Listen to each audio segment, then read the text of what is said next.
Usually when we try to understand ourselves, we reach for these very neat, perfectly labeled boxes.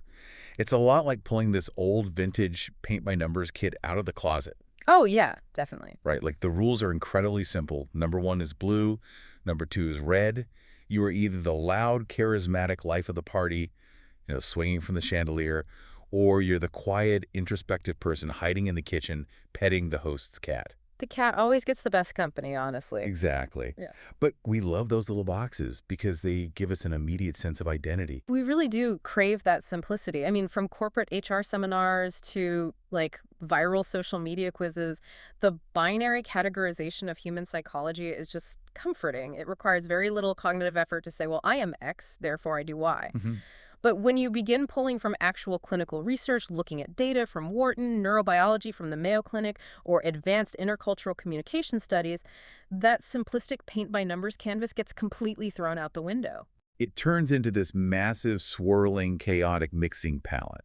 And really, that is the mission for our deep dive today. We are looking for a practical shortcut to genuine self-awareness for you, the listener. Right. By pulling together this stack of sources, ranging from those dense medical perspectives you mentioned to incredibly raw, honest community discussions on platforms like Lemonade and Reddit, we're going to explore the vast spectrum of social energy. It's so much broader than we think. It really is. We're unpacking what it physically and psychologically means to exist in the middle ground, how your social battery dictates your everyday communication, and how rethinking these labels can radically lower your daily stress levels. And to get to that nuanced understanding, we kind of have to start by dismantling the foundational myth of the strict binary. It's just the big one. Right. The focal point of this debate almost always centers around the Myers-Briggs type indicator, or the MBTI. Oh, everyone's taken that one. Right. But the core mechanical flaw of the MBTI is that it forces what statisticians call a bimodal choice, meaning the test is literally designed to prevent you from landing in the middle.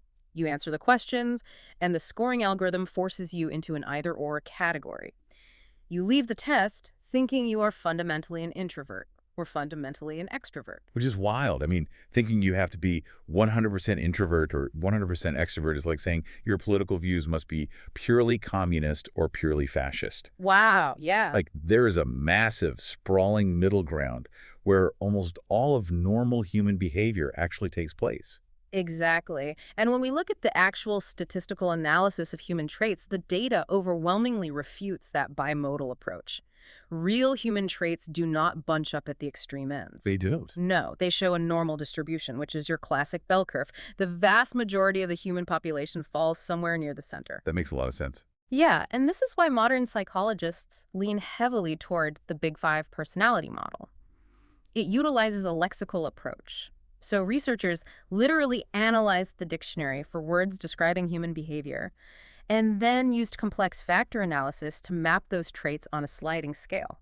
Nobody is shoved into a rigid box. Right, but there's a physical, neurological reality driving these behaviors, too. I was looking through the Mayo Clinic notes in our research pile, and it all seems to come down to how our brains process dopamine. Yes. It's not just, made-up personality vocabulary, it's actual brain chemistry. The neuroscience absolutely provides the why behind the behavior. Like, an extrovert's brain essentially has a lower baseline of arousal, Okay. meaning they physically require more external stimulation to trigger the release of dopamine, which is our primary reward chemical. So they're chasing the high. Literally, they seek out loud rooms, new people, and risky situations because they are quite literally chasing that chemical buzz. No, an introvert's brain operates on the opposite end of the sensitivity spectrum. Their baseline is high, and they are highly sensitive to dopamine. Oh, so you put them in that same loud, crowded room. Their system gets flooded, it gets completely overwhelmed. They seek quiet environments, not because they hate people, but because their nervous system needs to process and recharge without short-circuiting. One Reddit user in our sources perfectly summarized how we should treat these binary tests in light of the actual science.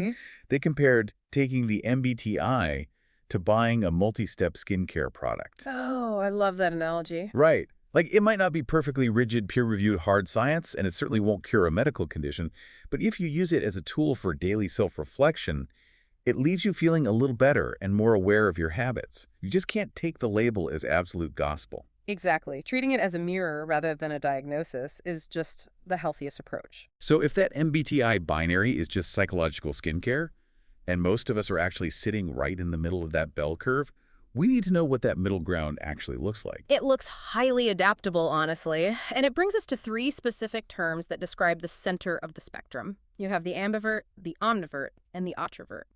All right, let's break those down. Well, the most common is the ambivert, which is often referred to as the happy medium. An ambivert operates like a pendulum that prefers to rest at the dead center. Hmm. They possess this incredible capacity to read their environment and adjust. If they are in a chaotic room, they can lean back and listen intently like an introvert. If a meeting goes completely silent and needs a leader, they can step up, project their voice, and command the space like an extrovert. But there are limits to that pendulum swing. Right. There was this brilliant, highly relatable post from the Lemonade community where a user was describing their life as an ambivert. They wrote, I got a time limit on outside, but the time I am out, it's a lit time. That is so accurate. I just love the honesty there. Like, they genuinely enjoy being social, but eventually they hit a hard biological wall. They suddenly crave total solitude to avoid what another user vividly called vibrational exhaustion. Vibrational exhaustion. That captures the physical toll of adaptability perfectly. It really does. It's that deep, bone-weary fatigue that comes from constantly managing and modulating your social energy to fit your surroundings. But you have to contrast that steady, modulating ambivert with the omnivert. Okay, how are they different? Omniverts do not rest in the center. They swing wildly between the absolute extreme poles of introversion and extroversion. And those swings are highly dependent on external triggers, like their current mood, the specific environment, or even hidden stress levels. Wait.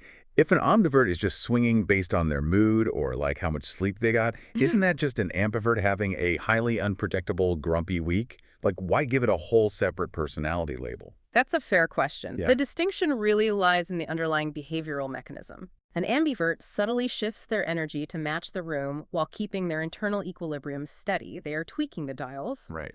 An omnivert experiences extreme, involuntary behavioral swings.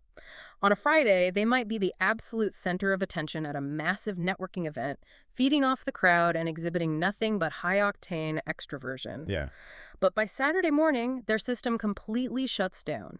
They withdraw entirely, require absolute isolation, and exhibit zero extrovert traits. It's not a subtle adjustment of a dial. It is a violent flipping of an on-off switch based on system overload. Oh, I see. So the ambivert is like a dimmer switch, smoothly turning up the lights, and the omnivert is a breaker box that just shorts out and plunges the whole house into darkness. That is exactly it, and that volatility is precisely why omniverts can sometimes feel like they have behavioral whiplash. Yeah, bet. Now, the third category in the middle ground is the Autrovert. This is a newer, informal term bubbling up through social media, but it identifies a very real psychological nuance. Autrovert. Yeah. An Autrovert is someone whose primary energy doesn't come from the broad, general act of socializing. Being in a crowd of 50 people does absolutely nothing for them. Their battery is exclusively charged by building deep relational trust and one-on-one connections. I need an example of an introvert in the wild because that sounds incredibly specific. Sure.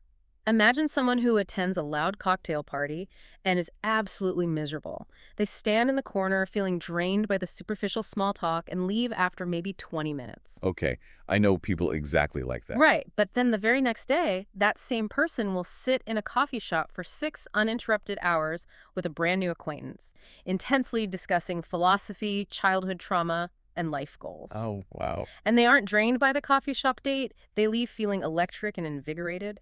The energy isn't derived from the act of speaking, but from the depth of the connection. That makes so much sense. It is socializing with a laser-focused, deeply intimate purpose. It's fascinating to have these nuanced labels to describe how we navigate a weekend party or a coffee shop.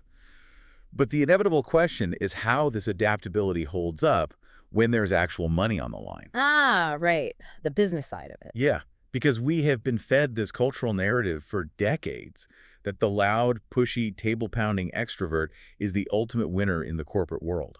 Oh, conventional wisdom heavily favors the extrovert in any scenario requiring negotiation, persuasion, or sales. The assumption is that high sociability and boundless enthusiasm automatically translate to influence. But they don't. The data reveals a drastically different reality.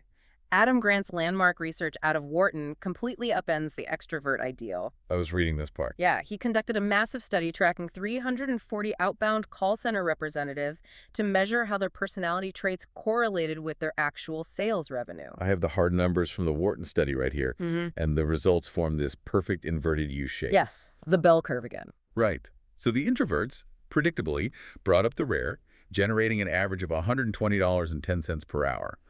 The highly sociable extroverts, the supposed titans of sales, only generated $125.19 per hour. Basically the same. Right. A negligible $5 bump. But the ambiverts blew both groups out of the water. They generated $154.77 per hour. Which is wild. That is 24% more revenue than the introverts and a staggering 32% more than the extroverts. And the underlying psychological mechanism explaining why extroverts fail to dominate is rooted in something called the persuasion knowledge model. Okay, what is that? Well, when an extrovert gets into a sales environment, their natural assertiveness and high enthusiasm frequently backfire. They focus almost entirely on their own perspective, their own energy, and delivering their meticulously crafted pitch. So they aren't really reading the person. Exactly. When a customer senses that tidal wave of overwhelming persuasive intent, their brain triggers a defensive psychological instinct. The customer puts their guard up because they feel they're being talked at rather than listened to. They're just being pitched to death. Yes. I look at the sales study like a stereo system's radio dial. Like the extroverts walk into the room and immediately blast the music to maximum volume, which just hurts the customer's ears and makes them want to leave. Right. The introverts have the volume turned so low that the customer can't even make out the melody of the pitch. But the ambiverts have the situational awareness to reach over and adjust the volume to perfectly match the vibe of the room. That's a great way to picture it. Yeah, they give the customer just enough energy to spark excitement, but they intentionally leave enough quiet, unpressured space for the customer to actually think, express their concerns, and feel heard. And the Ambivert advantage is built entirely on that flexible pattern of talking and listening. They naturally alternate between projecting confidence and yielding the floor. And, this specific advantage extends far beyond outbound sales calls. Right, it's about everyday life. Exactly. It's the foundation of how we manage our internal energy, how we navigate conflict, and how we choose our communication styles with everyone. Because the mechanics of how we express that volume to our bosses, our friends, and our partners is incredibly practical.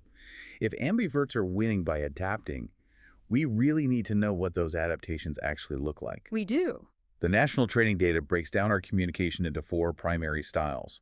But is it the psychology behind why we default to these styles that is so revealing? Right, because people default to specific communication styles based on their internal perception of safety and control. First, we have the passive style. Which is pretty common. Very common. This is driven by a deep-seated fear of conflict or rejection.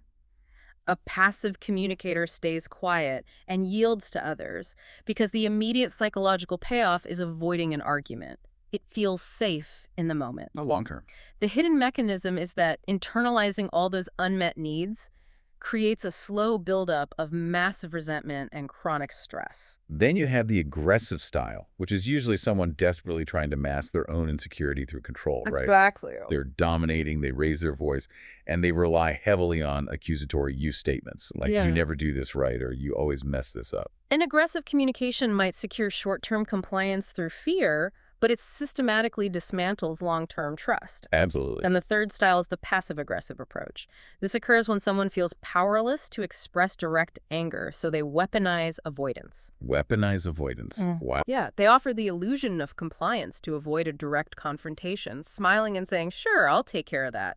But then they deliberately procrastinate, use biting sarcasm, or subtly sabotage the project. It's just hidden conflict. And the final style, the sweet spot we are all supposedly aiming for, is assertive communication. Yes. It strips away the fear and the control tactics. You use I statements like, I feel overwhelmed when deadlines are moved up without notice. It establishes crystal clear boundaries while maintaining mutual respect. And assertiveness is really the hallmark of the ambivert because it requires balance. This dynamic plays out so vividly in leadership. Oh, yes, the Harvard Business Review study. Right.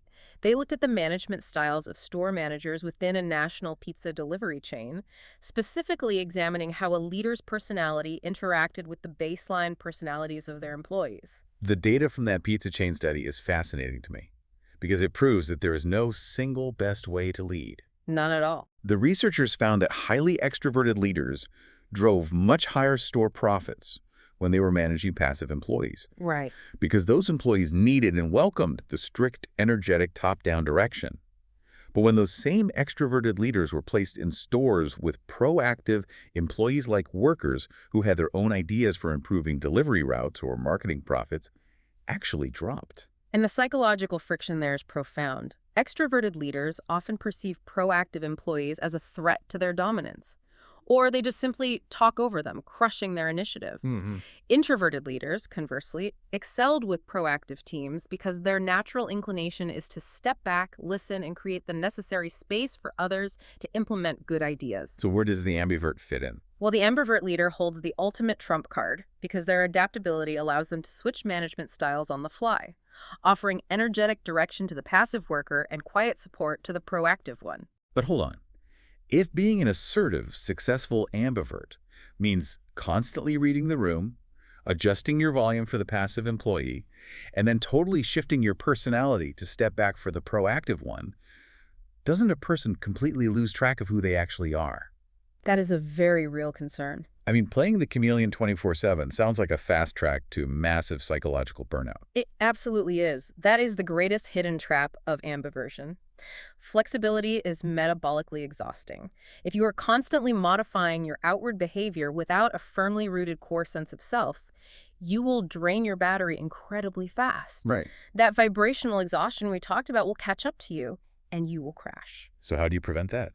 The mechanism that prevents that crash, the governor on the engine, so to speak, is emotional intelligence, or EQ. EQ is usually talked about as just the ability to read a room, but you're saying it's much more internal than that. Exactly. A massive, often overlooked component of EQ is self-regulation and internal boundary setting. High EQ allows you to recognize when your social battery is at 5%. Okay. It gives you the permission to stop adapting and say, I have reached my limit, I need to withdraw, without feeling guilty. And EQ becomes arguably the most critical skill of all when you realize that assertiveness is not some universal golden standard of healthy behavior. Right, because what looks like a healthy assertive boundary in one time zone might be considered a massive relationship-destroying insult in another. Precisely. We have to examine the stark contrast between individualist, low-context cultures and collectivist, high-context cultures. Let's get into that. So in a low-context culture like the United States, Germany, or Australia, communication is highly explicit.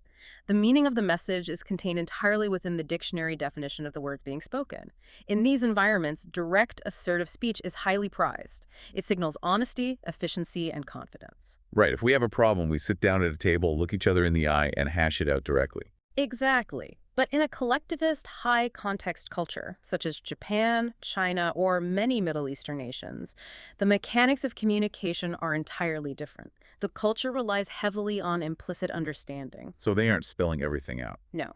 The true meaning of a message is often found in the context, the physical setting, the subtle tone of voice, and most importantly, what is intentionally left unsaid. Wow. In a high-context environment, avoiding a direct confrontation is not viewed as weak, passive, or fearful.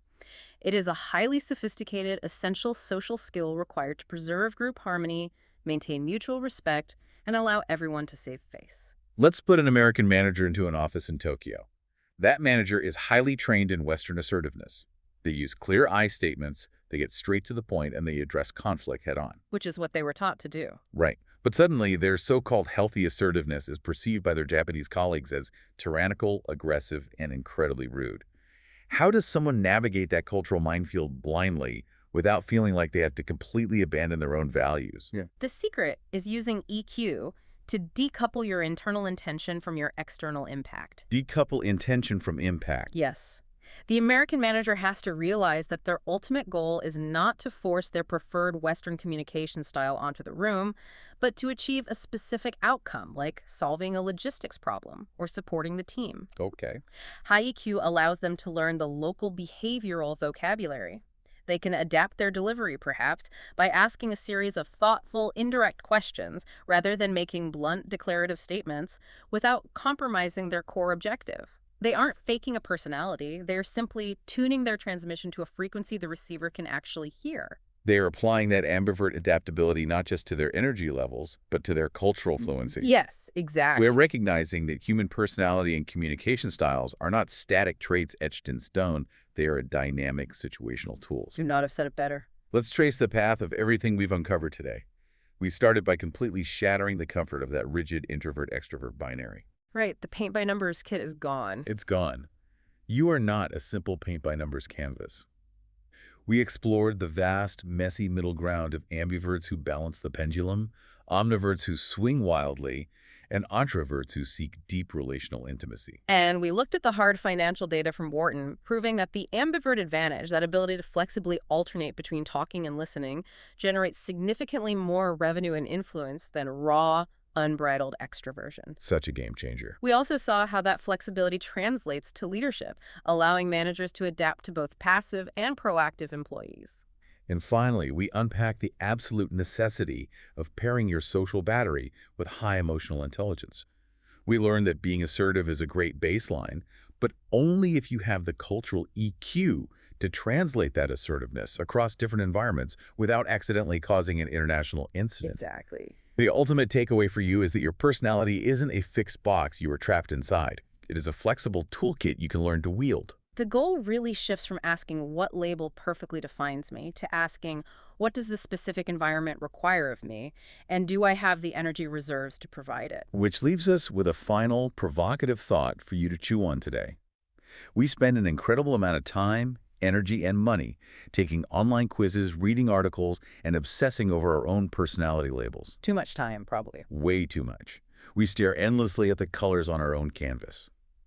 But what if the most powerful, transformative thing you can do in your next conversation isn't to firmly assert your own communication style? What if instead you actively try to identify the current social battery limit and the cultural frequency of the person sitting across from you?